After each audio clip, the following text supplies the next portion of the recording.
Hello everyone, welcome back to my channel. কেমন আছো সবাই? আশা করছি সবাই ভালো আছো, আমিও ভালো আছি।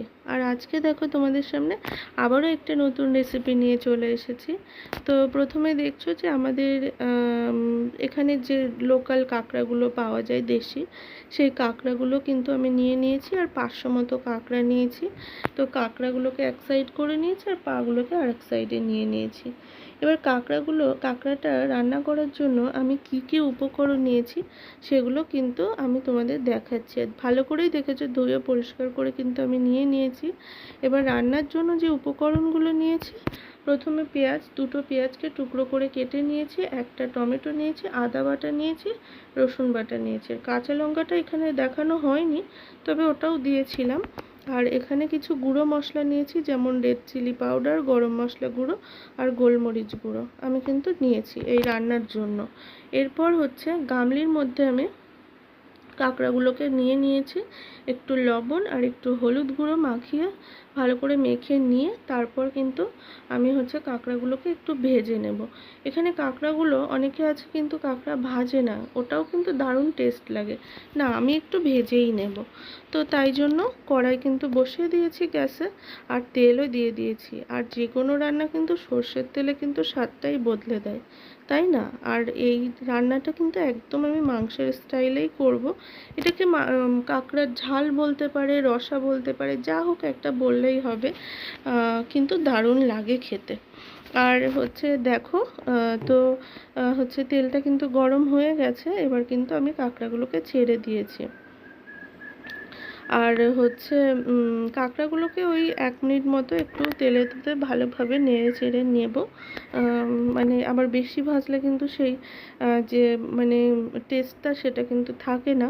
তো ওই 1 মিনিট মতো একটু নেড়ে চেড়ে নিচ্ছি তেলের উপরে। নিয়ে দেখো একদমই আমার ভাজা কিন্তু কমপ্লিট হয়ে গেছে। তারপরে যে তেলে ভাজলাম সেই কড়াইয়ের মধ্যে কিন্তু আর একটু তেল দিয়ে দিলাম।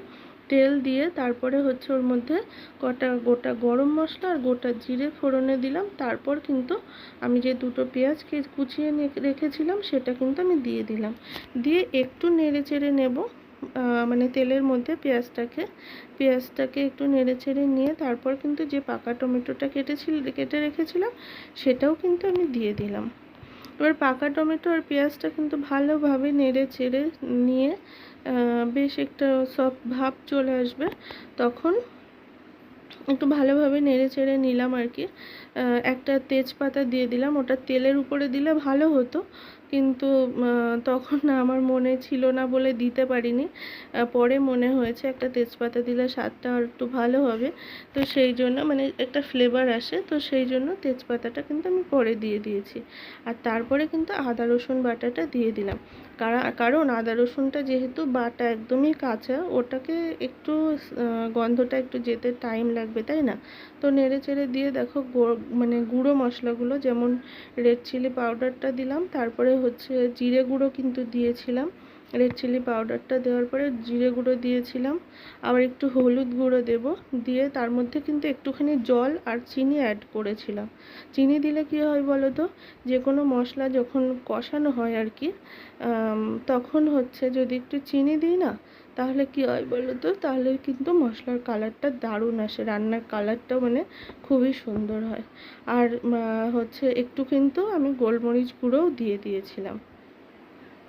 আর লঙ্কাগুলো আমি আস্তই দিয়েছি, আস্ত দিয়েছি।